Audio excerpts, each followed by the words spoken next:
Oh yeah, we did the best. Okay, you guys. So yesterday, we started talking about carbohydrates. I think we're on polysaccharides. So let me erase this from last hour. So in classifying carbohydrates, erase all this stuff here. Classifying carbohydrates, we can look at them in terms of their size. So we talked about monosaccharides. Monosaccharides, one of the main uses of a monosaccharide is they can be used as fuel or energy. And so, or they can be used as building blocks. And so that's what we talked about yesterday. And an example of a monosaccharide is glucose, right? As an example of that. And so monosaccharides are in a ring shape in an aqueous solution or a water-based solution, which is what is in living things, right? The cytoplasm and the fluid that cells are bathed in are water-based, and so therefore they are in a ring shape. So talked about that. Then we talked about disaccharides. So these are two monosaccharides hooked together.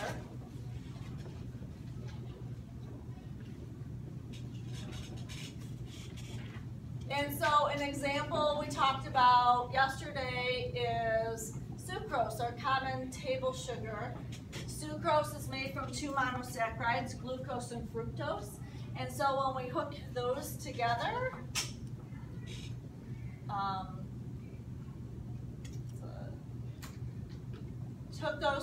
so glucose and fructose,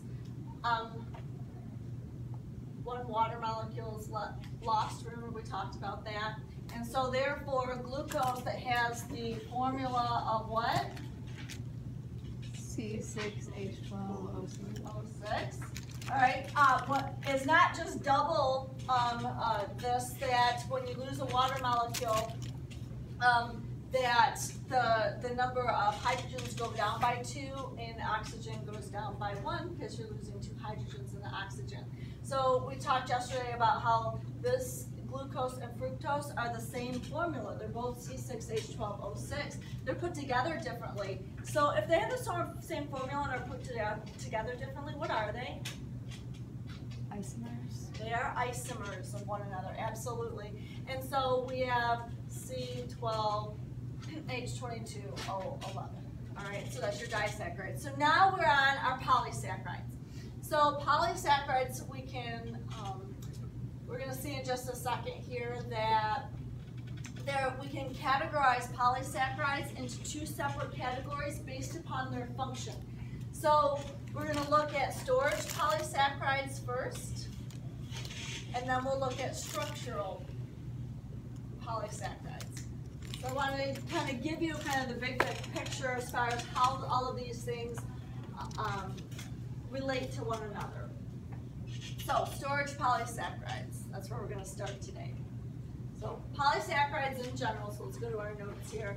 Polysaccharides in general are polymers of sugars, and they have storage and structural roles, which is why we just categorized it that way. The structure and function of a polysaccharide are determined by its sugar monomers and the positions of the glycosidic linkages. So that's the glycosidic linkage, remember, is the bond between the 2 sugar molecules. So this is a glycosidic linkage.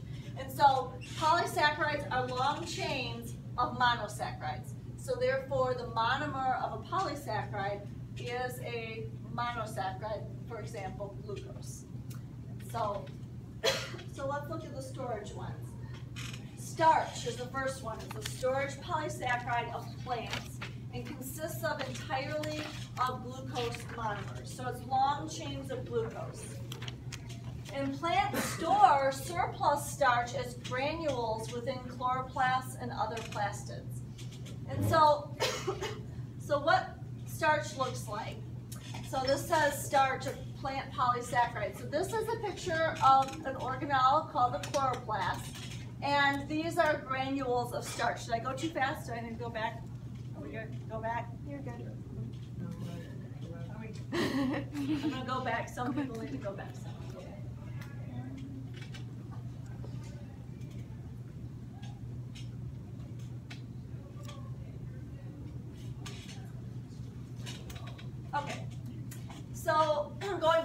picture here. So now we're looking at what is starch. So it says starch is a plant polysaccharide, and it has these little rings here in the kind of greenish color on my picture. What do you think these rings are?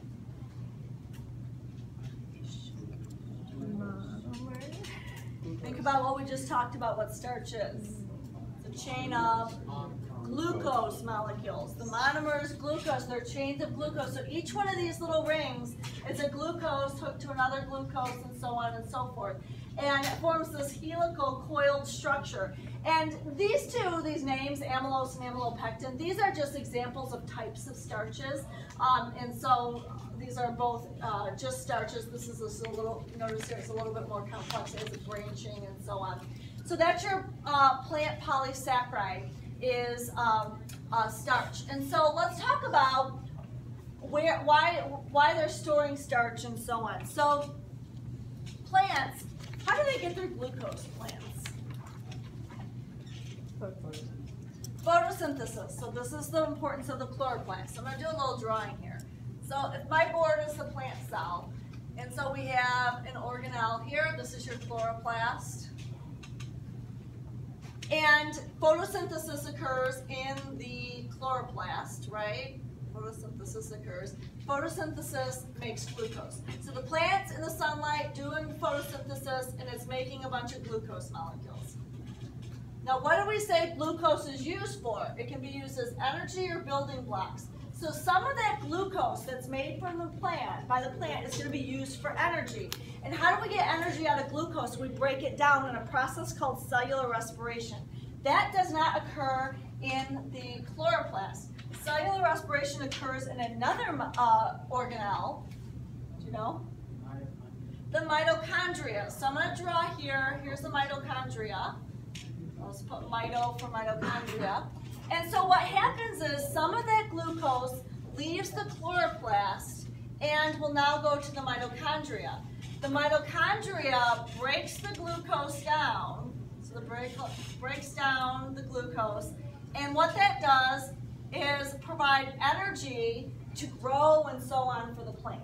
So the plant's going to use up some of that glucose pretty quickly, but it makes excess glucose, so it makes more glucose than it actually needs at the time. So then what does the plant do with the excess glucose? It hooks them all together to form this molecule called starch. So any glucose that isn't used for energy is now hooked together. So these glucose molecules get hooked together into long chains. This molecule is a molecule of starch. And so in the chloroplast, that's why we have starch granules. This is all the excess glucose that the plant has made that it's not using for energy right now.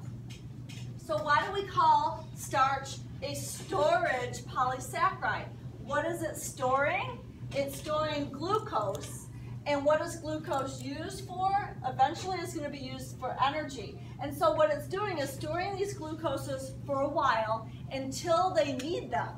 So what might happen then is when the plant maybe doesn't have enough glucose and it needs some extra energy, what the plant will do with this starch is break it down. If it breaks starch down, guess what? We have a bunch of glucose molecules and it can be used for energy. So, so that's how that works. So isn't that like fats we learned about? Because isn't that what they do as well? It's a storage of energy? Yes, so fats also are stores of energy as well.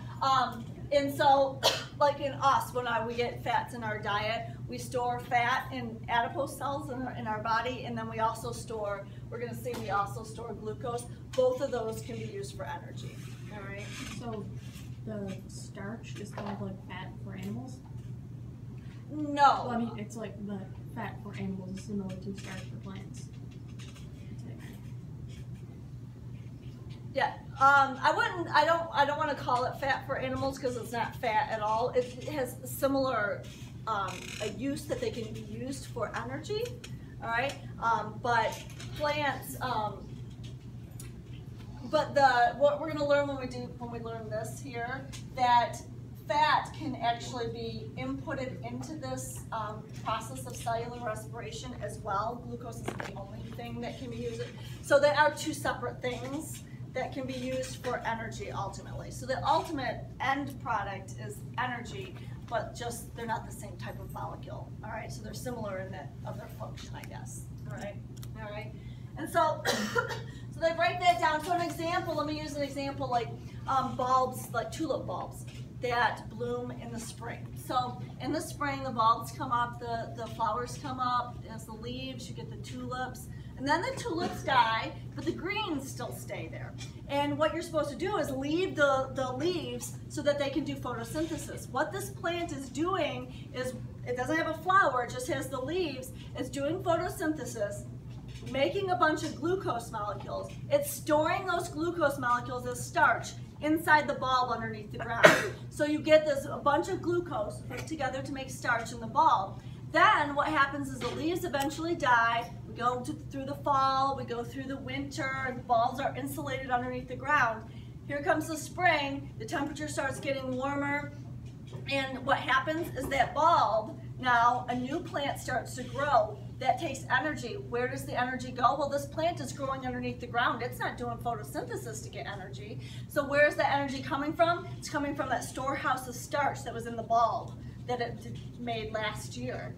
And it's using that energy, it's breaking down the starch to get glucose, using that energy to grow. It breaks the ground, and then they can do photosynthesis again and store some more starch for the next year, and so on and so forth. So that's an example of that. So, so starch is a storage polysaccharide. So in looking at this then, I'm going to put here, number one is starch. And starch is only in plants and is a chain of glucose molecules.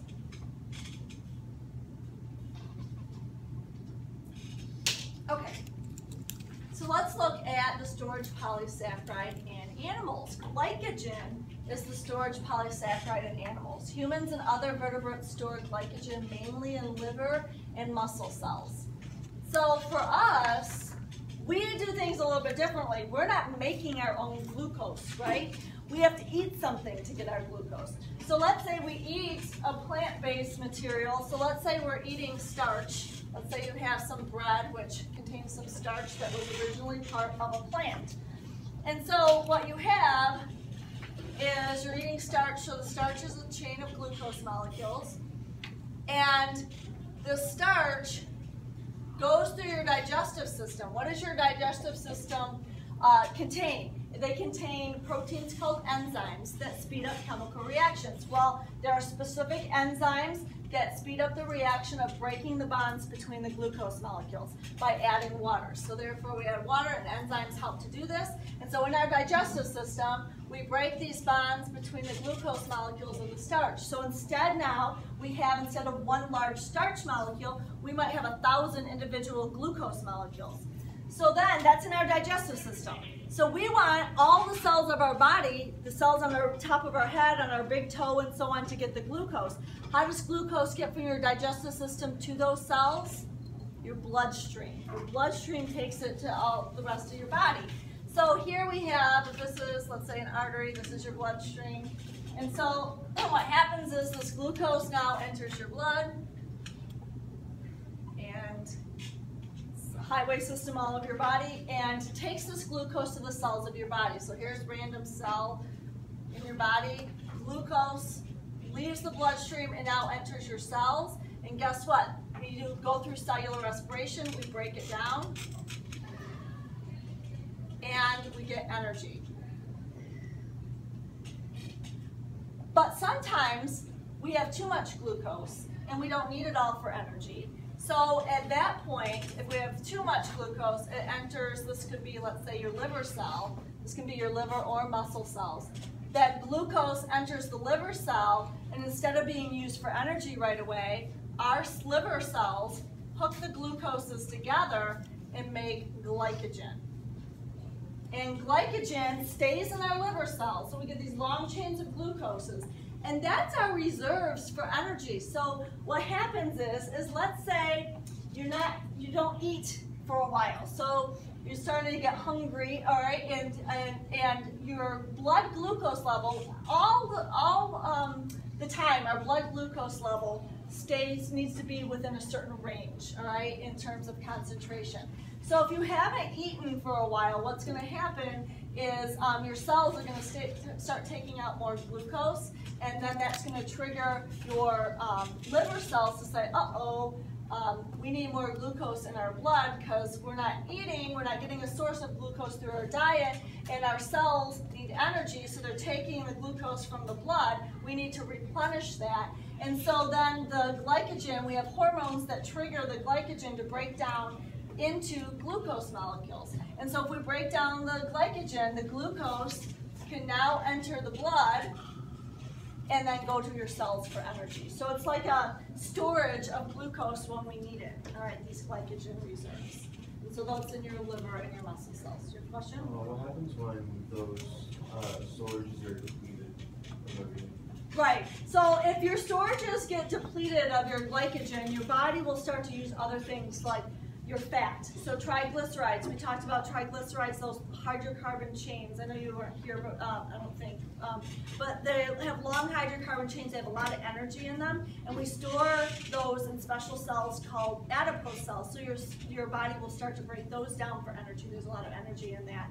And then in dire straits, your body will start to break down the protein in it, and that's not a good thing. All right, because it's actually breaking down part of you, because so that's not a good thing. So, but that's what happens. Okay. All right. So our second storage polysaccharide is glycogen. And notice here, glycogen is also a chain of glucose molecules. But if you notice here, it's way more branched. So it's a much larger, more complex molecule, glycogen in animals, than starch in plants. So we can add here, for storage, we can add glycogen in our big picture here. And glycogen is in animals, and it's also a chain of glucose molecules. But what's different, this is more highly branched. All right, so it's more complex than the starch. Because remember, structure determines function and so on, so there's slightly different structures there. All right, but both of them act similarly as starch and glycogen in their respective organisms. Okay, so that's the storage. So now we have two that undergo structural. So let's look at these. Cellulose is the first one. It's a major component of the tough cell walls in plant cells. And like starch, cellulose is a polymer of glucose.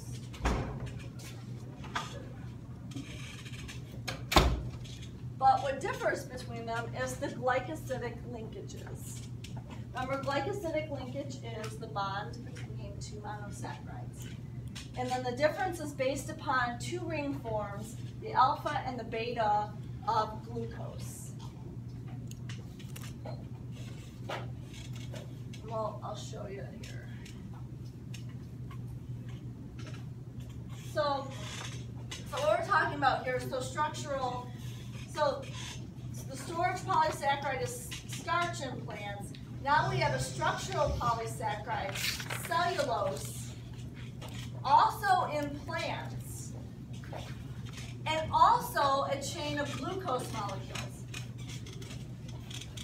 So what I'm about ready to show you is, why is it that if they're both chains of glucose molecules, both found in plants, why are they different molecules and have different functions? So remember that if two things have a different function, then most likely they have different structures, because structure determines function. But they're both chains of glucoses. So I'm going to show you here, what is it about the structure that's different? And so let's look at that. So the top box is showing you on the left the alpha form of glucose, and on the right the beta form of glucose. If you look at the part that's highlighted, this hydroxyl group in each one of them, that's the only difference between the two. The hydroxyl group is coming off the bottom here and off the top here. And that makes all the difference in the world in terms of its structure. So let's look at why. So the next two boxes show starch and cellulose. If you look at them, you can see the rings, you can see them hooked together, but what's the difference between the way that they're bonded together? Starch and cellulose. Anybody notice a difference in the picture? The bonds between each monomer, for the one on the top, it's always on the bottom, but on the one on the bottom, they don't connect. That's right. So you see the alternation here, always the same on the bottom here. So I want to talk about why that is. So if you notice here, it says starch, so 1,4 linkage of alpha glucose monomers. So starch is made out of a chain of these alpha ones. So let's look at starch. So starch, I want to show you how it makes a difference. So in starch, if I just draw an alpha glucose molecule, so here we have, all right, and then I'm only going to draw the parts that have to do with them bonding with each other. So on the end, there's an OH and an H, and on the other end, OH and an H. I'm not going to draw on the other atoms because this is the only part that's important in bonding. So this is an alpha glucose molecule, and so I'm going to draw another alpha glucose molecule.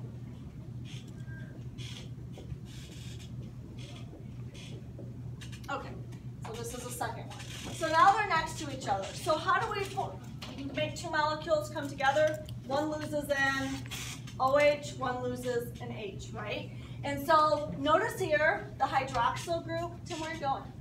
What? Where are you going? Oh, I had to press on the call. I forgot. Oh, okay. Oh gosh, we're in the different hours. Going crazy. All right, you can leave then. Thought he was trying to escape. All right, OH here. And so one loses an OH, and then the way the enzyme works to put these together, remember enzymes have a special shape, it always takes the H off of the second hydroxyl group. So you lose a water molecule here, and then notice then that this oxygen right here will be bonded to this carbon and this carbon here. And so that's what we see here, the oxygen bonded at the bottom here. Did you see that? So then we hook to another alpha molecule, and the same thing happens in another, and another, and another, and all of the OHs will be on the bottom. So just to illustrate that, bring the point home here. All right, here's this, and this. So they come together again, so we can lose an OH and an H in a molecule of water, and then the oxygen is on the bottom there, all right, between the two. And that's why they look like this, so we keep on hooking them together. And so the cellulose molecule is a little bit different. The cellulose, let's look at why it's different. Because it's made out of the beta glucoses. So I'm going to do the same kind of thing here. Let's draw a beta. And so I draw the beta, and here's your oxygen. All right, but remember that the left side is the same, but in this case here, the OH is on top instead of the bottom. Now, why does that make a difference? So this is a beta molecule. If I draw a second beta,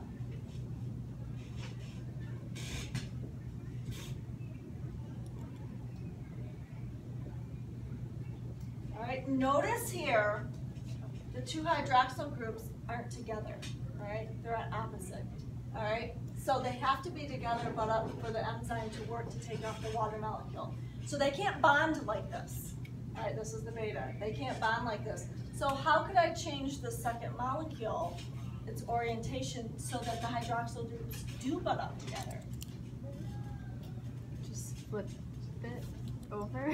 Yeah, if I were to pick this up and just flip it over, all right? So literally pick it up and flip it over. Now the oxygen would be on the bottom, and if I flip it over, the H would be here, the OH would be here. Flip it over, OH and H. All right, does that make sense? Okay. And so if I do that, if I make those changes, so I'm gonna flip it over. This is what my molecule will look like.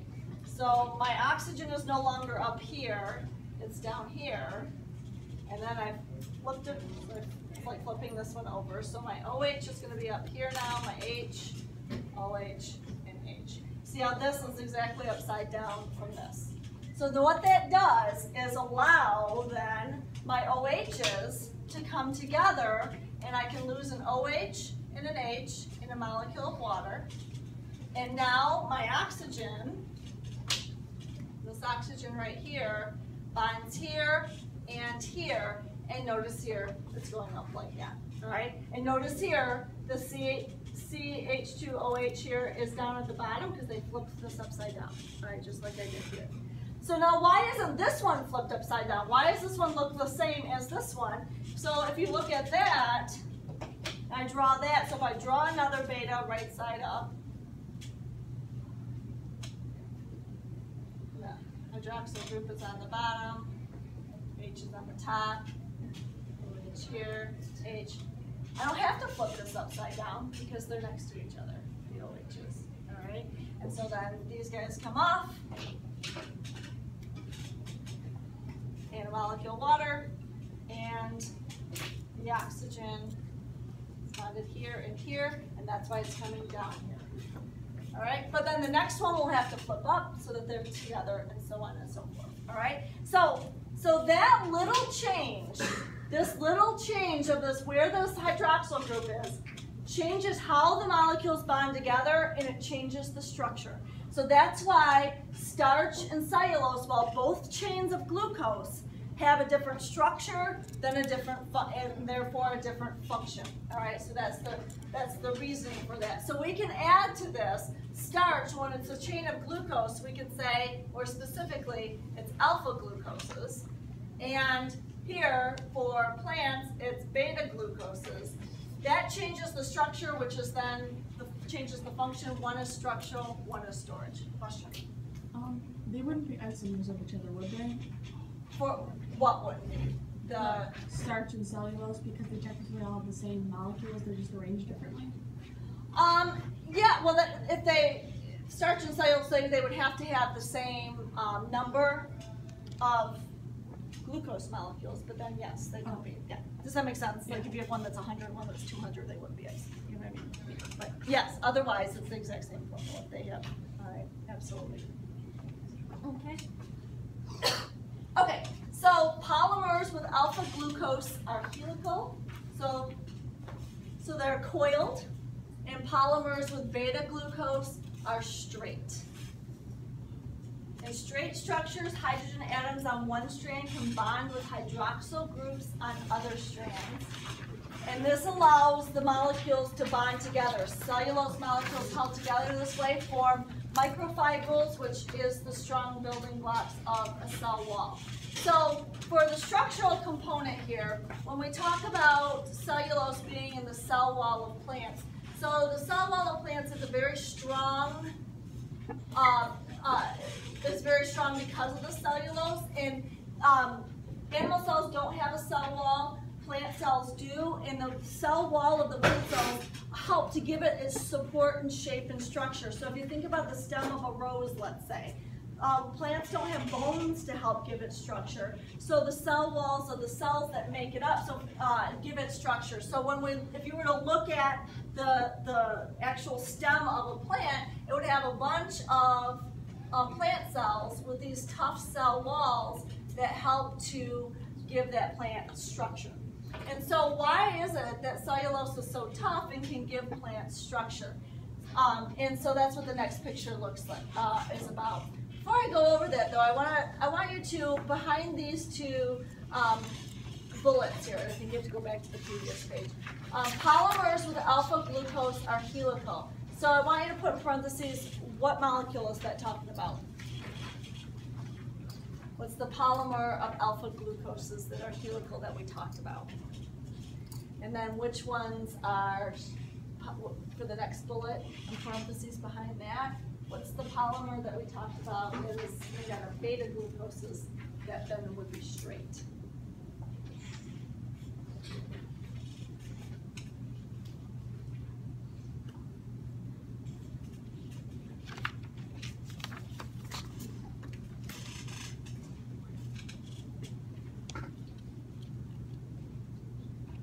helical ones, you should have starch. All right, they're chains of alpha glucose molecules. And because they have alpha glucose molecules, the alpha glucose molecules changes the shape and makes it different than cellulose and gives it a helical shape, which is the coiling. And then the cellulose is a polymer of the beta glucose molecules, and that makes the molecule straight. So let's look at cellulose and why it is so strong. So here you have at the top a picture of some cells from a leaf, and the brown thick part on the outer side of the cell is your cell wall. So then it takes a section of that and enlarges it in what is a picture from an electron microscope. So if you look at the cell wall, it looks like a bunch of threads that are all crisscrossing. So what are those threads? Those threads are called microfibrils. They're small fibers. That's where the name comes from, micro small. And so if we look at one of those fibers and look to see what it's made of a bunch of chains of cellulose. So each one of these is one of your beta glucose molecules hooked together to make up your cellulose. But remember, the beta lets them be straight. So if they're straight, they can form parallel lines with one another. And if you notice here, these dot, dot, dots, what are they? What do we know dot, dot, dots? Hydrogen bonds. Hydrogen bonds, okay? So those are your hydrogen bonds. You may want to label that they're held together. So the strands of the glucose or the cellulose molecules are held together by hydrogen bonds. So you get this thread, this microfibril, is all these celluloses. They're all hydrogen bonded together. So this thread is pretty strong, but then notice one of the threads, there's multiple threads that make up the cell wall. So you have this one thread made up of lots of cellulose molecules bonded together, and then you have a bunch of them crisscrossing, which adds further to the strength of the cell wall. So it gives it a lot of support that way, because you have lots of these. So each one of these lines here would have lots of cellulose molecules and intertwined. And so that is cellulose. Let's talk about when we eat plants. So enzymes that digest starch by hydrolyzing alpha linkages can't hydrolyze beta linkages in cellulose. Cellulose in human food passes through the digestive tract as insoluble fiber. There are some microbes that can use enzymes to digest cellulose though. And many herbivores, herbivore is an animal that eats plants, from cows to termites, have a symbiotic relationship with these microbes.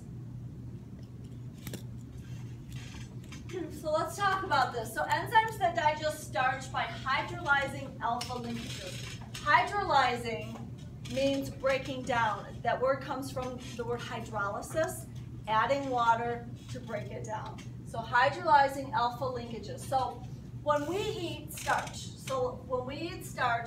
our digestive system has enzymes that can break the bonds between the different alpha glucose molecules, so we can break these bonds and use glucose in starch for energy. We're able to do that. What we don't have is those same enzymes cannot break down the bonds that hold beta glucoses together. So when we eat cellulose, we can't do anything with it. It stays as cellulose. We can't break it down. We can break down starch, not cellulose. And so cellulose, if we can't break it down, it moves right through our digestive system. And when it gets to the end of our digestive system, it leaves our body as solid waste. All right? So we get rid of the cellulose that way. So we call that insoluble fiber. Let me ask you this. If it's not digested, is it an important thing to eat in your diet? Yes. It is important to eat in your diet. Do you know why? Because that helps our digestive system run smoothly. I can't exactly say why. I know it encourages the release of certain enzymes in our digestive tract, I believe. Okay, yeah, you're right about it moving smoothly. It adds bulk to our solid waste. It keeps it moving through. The last part of our digestive system is our large intestine. And our large intestine, having the bulkiness of the fiber helps the food to move through the large intestine and then out as solid waste. And your large intestine, its job is to suck water out of the waste and goes back into your body. So then by the time it gets to the end, it's solid, all right? And so on. So it helps things move smoothly, keeps people regular. All right, why is that important to be regular? Because it's been linked. If your solid waste stays in that large intestine, is not moving at a good rate and getting out, if it stays too long in your large intestine, it's been linked to colon cancer.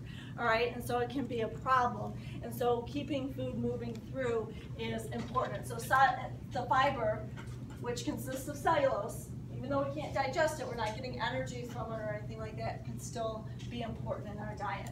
All right, and then some organisms, not us, but some organisms have enzymes, microbes. Microbes are referring to bacteria. All right, so some bacteria actually have enzymes to digest cellulose, and they work with other organisms like cows and termites. Cows and termites have bacteria inside of them, and it says that they have a symbiotic relationship. What does symbiotic relationship mean? Anybody know? Isn't it like when two organisms they count on each other to survive?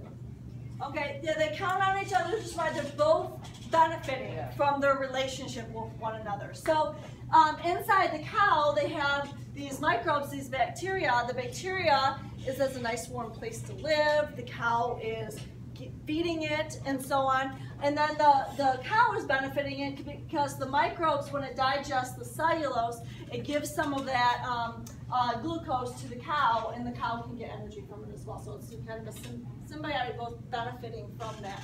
And so some organisms do have the enzyme. We just don't have that, all right? And that is cellulose. Here's the cow with bacteria inside the cow. All right, and the last structural polysaccharide is called chitin. This is found, it says, in the exoskeleton of arthropods. So an example would be insects. An exoskeleton means the skeleton on the outside of the body. Chitin also provides structural support for the cell walls of fungi. Mushrooms are an example of that. Mushrooms are not plants. They're very different than plants. They're in a whole different kingdom than plants. They have cell walls, though, like plants do. They both have cell walls, but they're different. Plants have what in their cell walls? Cellulose. And fungi has chitin. So they're different. And then chitin also has been used as surgical thread in surgeries, and you can use it for surgical thread, and it will dissolve or break down naturally in the body, so you don't have to have it removed. All right?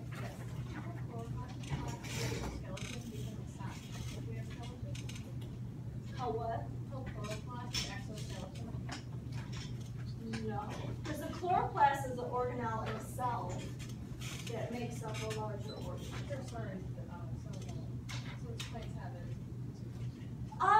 They don't call it an exoskeleton. No, they don't call it a skeleton. I mean, I guess you could loosely, but it's not something that's they meaning the biologists would call. Yeah. All right, but it's kind of you're right. This is the same kind of idea.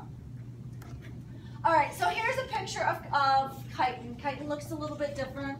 It has a ring, a sugar molecule, and then it has a nitrogenous group. Notice it contains nitrogen. This is the only carbohydrate. Notice that all the carbohydrates we've talked about, none of them have nitrogen. They just have carbon, hydrogen, and oxygen. So all carbs have carbon, hydrogen, and oxygen, and this is an exception. All right, so chitin is an exception here. So this is a picture, just to give you this is a picture of a cicada molting. Here's its exoskeleton here, and here it's coming out of that. That exoskeleton would have chitin as it's making it tough and strong. And then this is showing you a surgical thread that is made out of chitin that can decompose, all right, and you won't have to remove the thread from the wound. All right, and that is the end. All right. So let's add. And I had accidentally put a number 2 here, so I just changed it to number 1 as the first. So we can add here chitin, just to have it completed. Then chitin is found in the exoskeleton of insects and so on, and the cell wall of fungi. So that's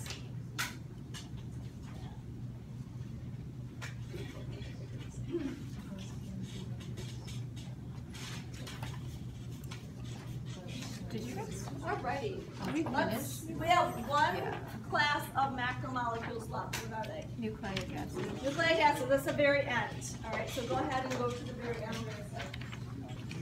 Now, this is a short section. Get through this. Do we have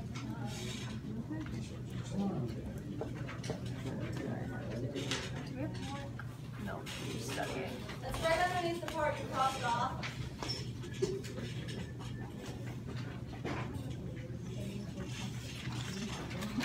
Necessary. Very necessary. I'm probably not going to, but think about it. Yeah. That's important. As long as it's in the back of your mind. Yeah. So, I'm aware. nucleic acids, there are two major kinds we're going to talk about. They are DNA and RNA.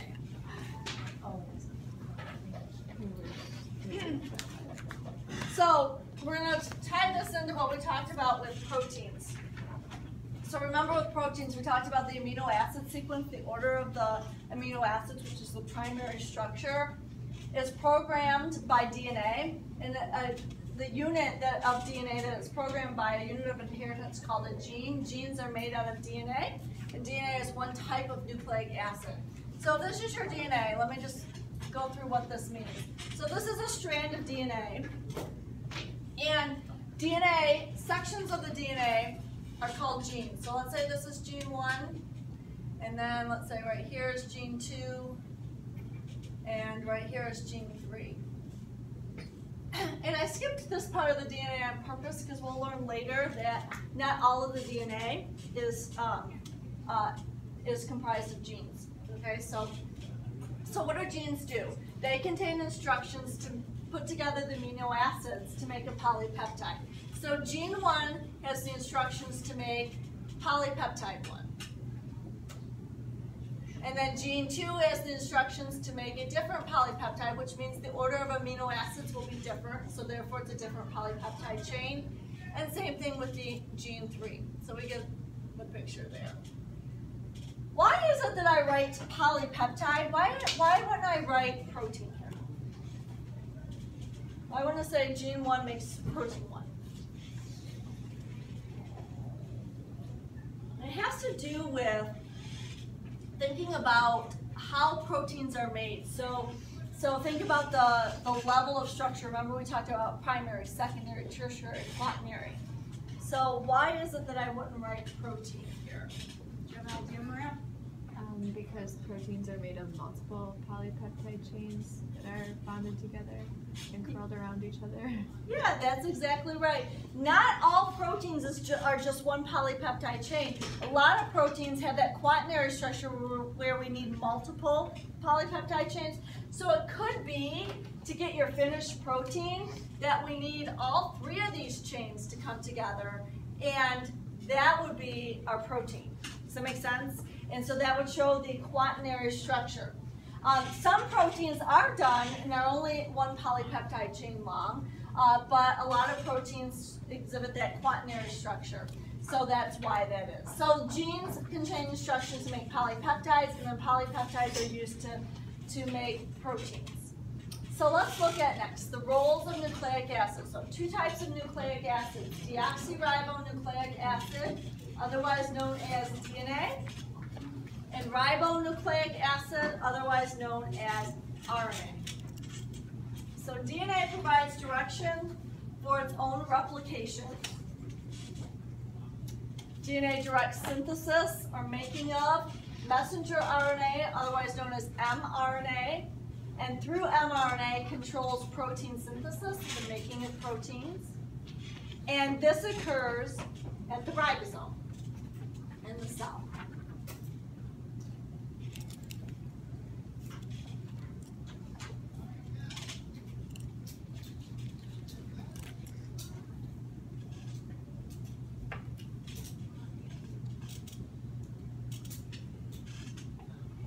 So, looking at this picture here illustrates that. So what you're looking at is part of a cell. So the big purple circle here is your nucleus.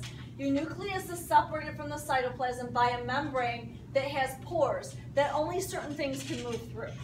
All right, and then here's your cytoplasm, and this big brown thing is your ribosome.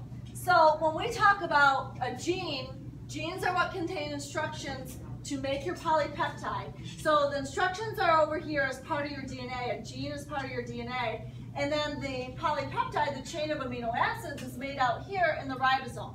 Now the thing is that DNA doesn't leave the nucleus. So DNA is stuck in the nucleus, but it contains the instructions of what amino acid to hook to what amino acid, and that needs to occur out here.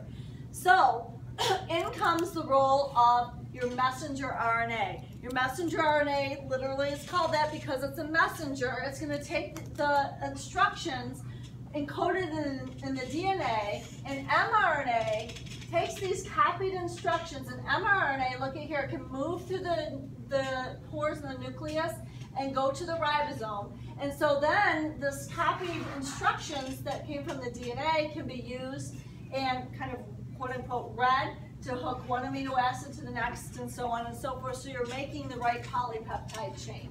And so that altogether is how a protein is made. All right, and so DNA we're going to look at, and more specifically here is the instructions, and mRNA is just one type of RNA that's used in making this polypeptide. All right, does this ring a bell a little bit? Do you remember this a little bit from bio? All right, so let's look at the structure of nucleic acids.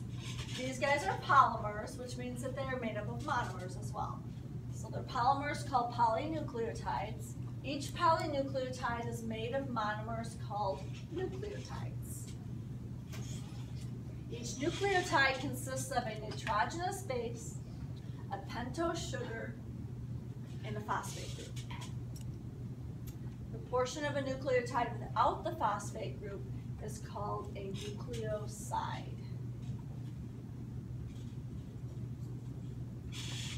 So, nitrogenous base, it contains nitrogen.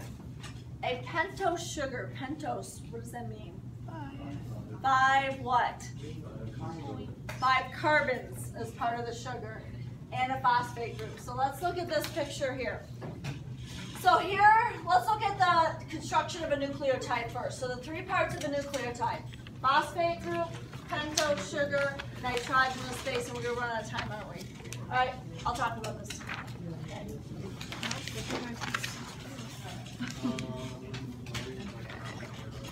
No, the handout that you got today, the chart, is nothing that you have to do. I just thought it was a nice, neat way to put it all together to give you the big picture of all of them. And so you can use it how you wish to study from it. You may wish to make a similar chart yourself and see if you can fill it out by yourself. All right? So, all right. Thank you. You're welcome.